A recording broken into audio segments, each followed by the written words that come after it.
Hey there, it's Nat from Design Pro Tools, and today we've got an awesome After Effects trick that'll let you create 3D scenes given only one button instantly. Now, you can see the effect I'm talking about here. I'm going to be using a paid script initially, and then I'm going to give you a free script that'll do it by the end of the video. Let's check it out. I started by creating some artwork in Illustrator.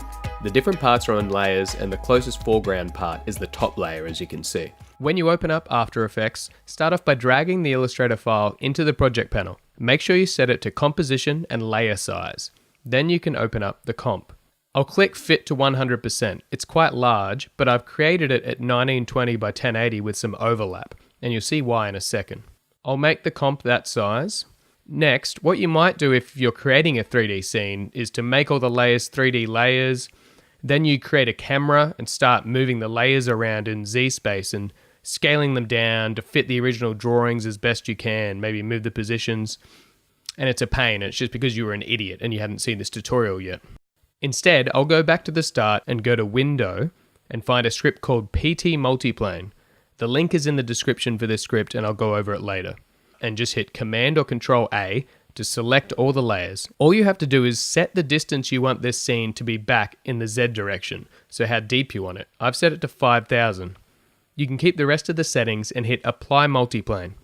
Now if you move the camera around, you can see it's created a 3D scene already. I'll show you how it does that.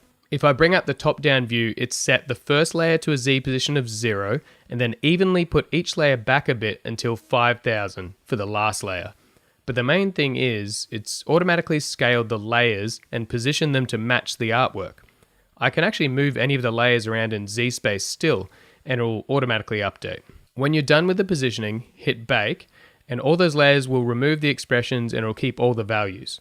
That way you can zoom the camera in and out without the layers resizing. What I normally do for a 3D camera is add a null, make it a 3D layer and link the camera to it. Then I'll hit P to bring up the position, hitting the clock to set a keyframe.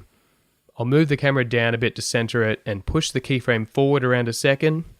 From here I'll drag up the null so the camera moves down into the scene. For this keyframe I'll right click and select Easy Ease In. Then after a few seconds I'll drag the camera out to have a subtle move out. I've also pre-made some birds flying and floating particles, so I'll add those to the scene and then I'll make them 3D layers. I'll then add a wiggle to the camera's position. Just hit P, option click the position watch, type wiggle, and in a parenthetical I'll make it so every 1 second the camera can move 20 pixels. I'll put a link of how the wiggle expression works in the description also if you don't know that one. These small touches will really bring that instant scene to life. Make sure to buy PT Multiplane from Paul Tursley. It's $29.99 and the link is below. It's easy to just charge a client for that as it's such a time saver for the job. Like I said, I also have a free script to create this effect called Instant 3D Scene. Here's another scene. I just import a layered Photoshop file, hit the Make 3D Scene button. If I have only one layer selected or no layers, it will just set up all the layers for me. Make sure to hit Finalize 3D Positions, which is like baking for the previous script. Otherwise, if you push the camera forward, the layers will keep scaling. Now it's all good and I can animate the camera controller and I'm done. Hey guys, thanks for that, and make sure to comment if you use that script. I'm going to update it over time, so make sure if you have any ideas you'll let me know. It's the sort of great thing that separates professionals from beginners because it's such a great time saver. Okay, make sure to subscribe. See you.